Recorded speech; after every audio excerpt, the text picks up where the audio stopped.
بچه این اولین ویدیو یوتیوب منه، ایشالله که بگیره. من اصلا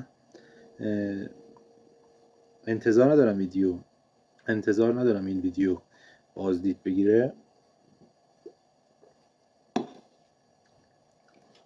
چون اصلا چیز نداره، محتوای آنچنانی نداره، فقط به عنوان یه تعهده که آقا محمد علی گودرزی، محمد علی، من دارم میگم محمد علی، شما نگید خیلی بدم میاد، محمد علی گودرزی فردا روز یوتیوبر خفن شد، ترکوند، پاره کردم اجا رو، نگن همینجوری رشد کرده. نگاه کنید الانی که من اینجا نشستم، توی مغازمون نشستم، بازار بسیار خراب، دلار شده 83-4 هزار تومان فکر کنم، بدهی دارم در حد لالیگا، ولی خب میدونم، ایمان دارم که میترکونم تو یوتیوب، درآمدم خیلی زیاد میشه.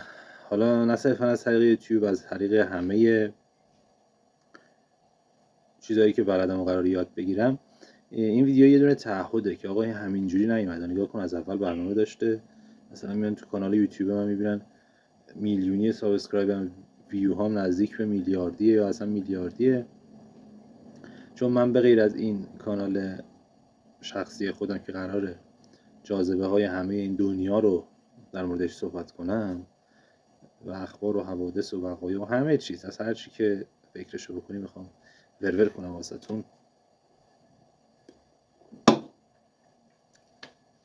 هیچ چیز دیگه هم هست، ببخشید نمیتونم تعارف کنم، اینکه قراره یک کانال انگلیسی زبان همراه بندازم، توش همینجوری چیزای قشنگو به زبان انگلیسی و آلمانی توضیح بدم، جاذبه های ایران و فرهنگ ایران و همه دنیا رو، یا هم زبانم تقویت بشه، همین که خب اونجا یه جایی داشته باشم تو دل مردم. و یه کانال آموزش، 3 تا کانال قرار داشته باشم. یه کانال آموزش برق تخصص فعلیمه، یه نیمچه برقایی هستیم، نه اینکه بگیم متخصص برق، نه اصلا هیچ کس نمیتونه همچین حرفی بزنه. فقط و فقط این ویدیو رو دارم میذارم به عنوان اولین ویدیو که آقا بیان اولین ویدیوش بریم ببینیم اولین ویدیوش چی بوده، اصلا این کی بوده، چه جوری بوده، فازش چی بوده.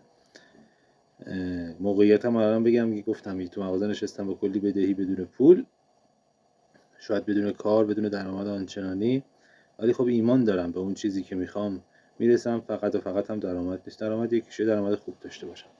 خیلی چیزا تو کلمه که میخوام بهش برسم و بازم این ویدیو خیلی به کار میاد.